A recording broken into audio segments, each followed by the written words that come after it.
This is SSPTV News, brought to you by Samsung Productions and the Hazleton Standard Speaker. How to stay safe on the roads when traveling for the Thanksgiving holiday. That story and more next. Hi everyone, and thank you for watching. I'm Ken Carr with your local information. A youth football all-star event in Sugarloaf Township ended with charges being filed against a Wilkes-Barre woman after a fight broke out on Saturday night. Police say 37-year-old Rachel Zeller drove her car on the field and hit a man at Joe LaRock Field. According to the Standard Speaker, police were also told that Zeller punched a woman in the face.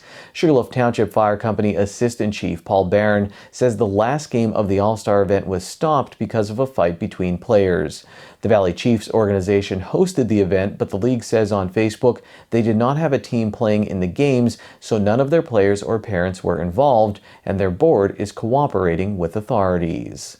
Operation Safe Holiday is about to start on some roads. Here to tell us about that and give us some holiday travel safety tips are our Lisa Sugart and PennDOT District 4 Safety Press Officer Michael Toludo.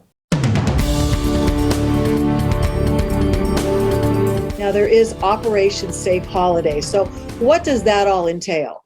Operation Safe Holiday starts on the Wednesday before and goes to the Sunday night, and your local and state police will be out enforcing the rules of the road, such as texting and driving, seatbelt laws, child passenger safety rules, all the rules of the road, and to make sure that the holiday shopper and the holiday going to visit their family are all safe.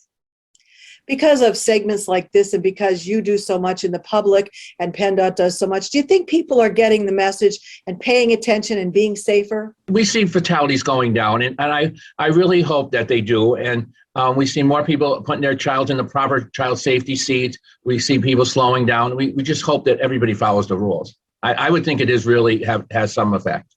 And I know, Mike, whether it's the holiday season or any time of the year, there are still a lot of aggressive drivers on the roads. So what advice do you have in regards to that? Well, my advice is to be careful, stay away from them. And if you have a driver, you could always call 911 and report them if you can. But it's really, you shouldn't be an aggressive driver, but it's tough. There is a lot of aggressive drivers out there, and the local police, again, will catch up to you. And when we are heading out on the highways and we want to know about what's going on, whether there be, like roadblocks or anything like that, there's an app that always gives you good information whenever you're traveling, especially during the holiday season, right? Oh, 511pa.com. It has all the data, updated information where there's crashes, where there's construction work, and all the different, if there's stoppage on the road. And Mike, when they are traveling, I know you've been, telling us about this a lot, and we've been trying to get the word out to people, but I still see people on the highways that don't pay attention. There's a move over law. Who do we move over for, and when do we move over? Well, we should move over from when you see emergency vehicle at the side of the road, you need to move over to the next lane if possible. So that is the key, is to move over when you see emergency vehicle at the side of the road. And if we can't move over, we should slow down? Absolutely. Always slow down. All right. So that's great advice. I see a lot of people who may not be aware of that is a law, and they can be fined for that, correct? Oh, absolutely. There is a fine. Yes. All right. So that's great information. And one last thing that we want to touch on is when it is the holidays, you said the coffee breaks on the highways are back, but very limited. Right. Well, every time during a holiday, local groups, charity groups, church groups do coffee breaks at our welcome center and at our rest areas. That's the purpose. If people are driving along and they get drowsy driving, or they need to take a break, they can stop at one of the rest areas or the welcome center and have a free coffee. And you could give a donation for the group that's sponsoring the coffee breaks. Because of COVID-19, we only have a limited, but we're hoping to be fully up and running by Memorial Day 2022. Also, just that if you have a child in your car, to make sure you have them in the proper child's passenger safety seat. So I've been talking about that lately, so to make sure people put their children in the safety seats.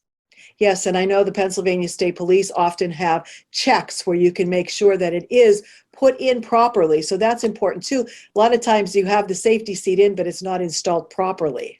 And on that note, if you need your car seat installed or checked, you could always give PennDOT a call or call your local police department, because they should have technicians that are educated trained to install a car seat. So I always make sure that if you need your car seat installed, you could call your local police or contact PennDOT.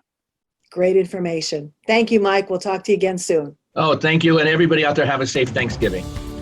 Today's news feature is brought to you by Lehigh Valley Hospital, Hazleton. Remember, in an emergency, our emergency room is the safest place to be. The North Schuylkill High School football season came down to an onside kick on Friday night in the state AAA playoffs against Newman-Goretti. This is the SSPTV Standard Speaker scoreboard. The Saints recovered the kick and beat the Spartans 26-21 after a furious North Schuylkill comeback.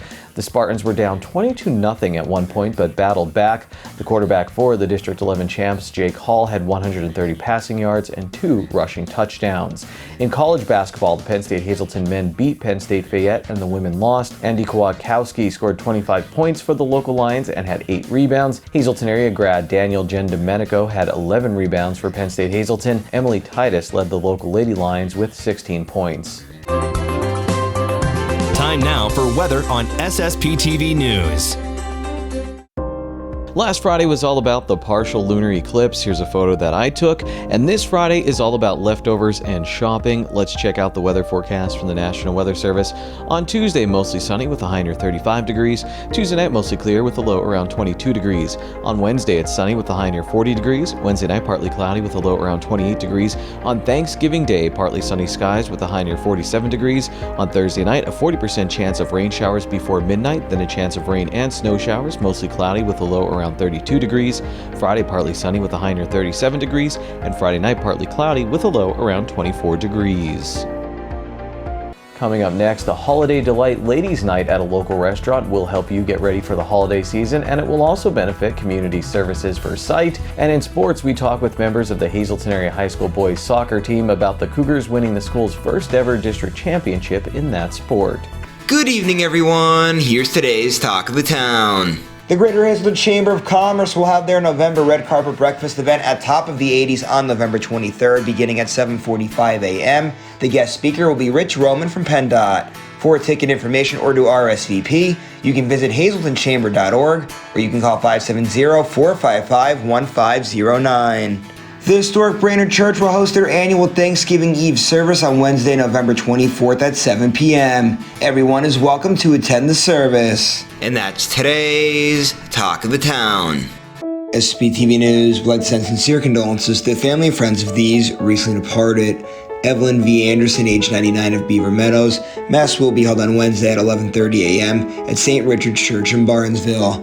The Frank J. Bonham Funeral Home is in charge of arrangements. June Lee Brill, age 48, of Nexapec. A funeral service will be held on Saturday at 8 p.m. at the Joseph A. Moran Funeral Home. Friends may call on Saturday from 6 to 8 p.m. at the funeral home. Richard Karpovich of Drums, the McHugh Wilczek Funeral Home, will announce their arrangements.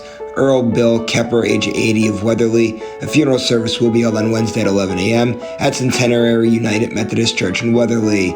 Friends may call on Tuesday from 5 to 7 p.m. at the Philip J. Jeffries Funeral Home. And Florence Panzarella, age 91. Services will be private under the Firo Funeral Home. Tonight's obituaries are being brought to you in part by Harmon Funeral Homes and Crematory, with 2 locations in Rockland and in Drums, 570-384-3312 or 570-788-0977, and go to harmonfuneral.com.